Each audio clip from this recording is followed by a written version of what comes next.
Here we go. I love world building, and I love games and stories that go through fantasy worlds. Wizards of the Coast and the Jim Henson Company were both fantasy world builders. It makes great sense for us to come together. If I have a slightly early cut.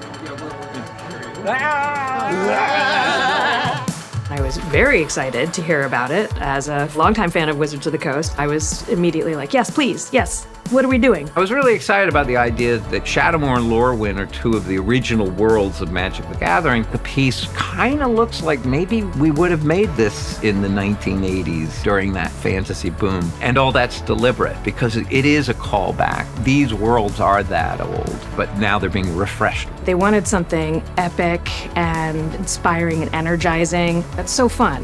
Wizards of the Coast, they celebrate artists to such a degree. They let artists have their interpretation of the worlds and the characters. They've always let the audience appreciate the artistry. Going back to when Jim explored the fantasy world with Dark Crystal and Labyrinth, most of the characters that we do are fantasy-oriented. And so there's a definite similarity there with Magic the Gathering. One of the most important aspects is the design. That becomes the benchmark and the blueprint for everything else. David Meng, the character designer, is one of my very favorite character designers. I did a whole bunch of rough pencil sketches, and then we just kind of honed into ones that everyone liked, and I painted these up. It's just been a lot of fun because it's a character. If you just try to be cute, like kids' toys, it's not going to be entertaining. It's not as interesting a character. You need that slight weirdness, that slight quirkiness, slight unexpected, what does it mean-ness. I feel very lucky that we've got such a great team here at the Creature Shop. Everybody's at the top of their game. We grew up loving the movies and the TV shows that continue to inspire us, fans of the work as much as they are real great craftspeople. John Criswell is the animatronic designer here, and he's probably one of the best animatronic designers out there. He has a deep understanding of what is required to bring a character to life. We love eyes. Eyes are cool. Certainly beats working for a living. The whole face builds around the eyes. It has to have that spark of life. In charge of the puppet fabrication was Scott Johnson. Scott Johnson is a master puppet fabricator who has to bring it all together so that it works well as a puppet. I trust the process nowadays. Back in the day, you'd get stressed out and worry and you'd be anxious about it. But now I just trust the process will give us what we want. And in this case, it did. 3, 2, 1, go. There you go, that's better. When the puppeteers came in, that was the first time really that they'd had a chance to explore the possibilities of their character, so that when we do get in front of camera, everybody is ready to go and it's all working well. It was really fun to watch these guys really step up and go, let's do it better than ever. You know, you're creating a character and then bringing it to life. I mean, giving it life, you know, it's rewarding.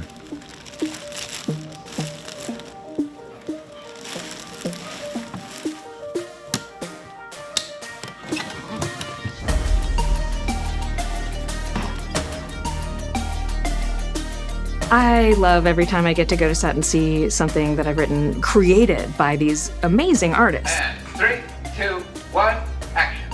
Good day, Lorwyn. It's always day in Norway, friend. And it's always a good one, Moira. Shadowmoor, Lorwyn, these characters, they've never been realized in 3 dimensions. People will see these Boggarts and you can tell that they've been created by artists and dressed by artists and manipulated by artists. Nowhere in the world is there a shoot like this going on today. This is totally 100% unique, fabricated out of nothing, thin air. That's just the best kind of fantasy there is. Building worlds together, that's what Magic is all about. I mean, I grew up with Magic the Gathering. It's been a part of my life forever. To do something creative and make something really special, this dream come true stuff right here. What? Anytime I'm on set, I feel really lucky because it's always like people who are really, really good at what they do, all being brought together. It's pretty magical.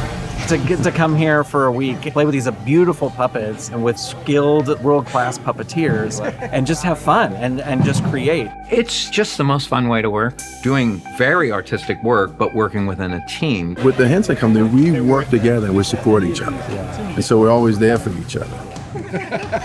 Brian is someone that a lot of puppeteers like myself really look up to. When you're working with Brian, you know you're working at the top level of puppetry. It's all there, don't worry. When he sets something up with his storyboards, he thinks about the puppeteers. Well, it's been an honor working with him. I've worked with Brian now for about a decade, and this is some of the happiest moments I've ever seen him working. We always say here in the company, good puppetry is when the audience can know what the puppet is thinking. You're willing a character out of yourself. We're not even thinking about our hands anymore. Once we're going, that's when the character becomes suddenly utterly believable and alive. That's good puppetry. But what bones do they crush? What kind of breakfast mush could I find out on that dark, bright other side? Other side, other side. Shred it, Greg. One light, one dark, two worlds a world apart. But somehow in our dreams we share the sky. It's an oddly powerful piece. Big, passionate ballad type rock opera. It's fun. Higher and higher and higher into the sky. Play back. Let's look at it. There's no way you can fail with this, with the Jim Henson Company, with Wizards of the Coast. I think this is one of the top collaborations I could even think of. I sincerely hope that the fans of Magic the Gathering find that this little music video is a fitting addition to the Magic the Gathering world. I would hope that they'll say, oh my gosh, it's really nice to see what the Jim Henson Company did with the world of magic.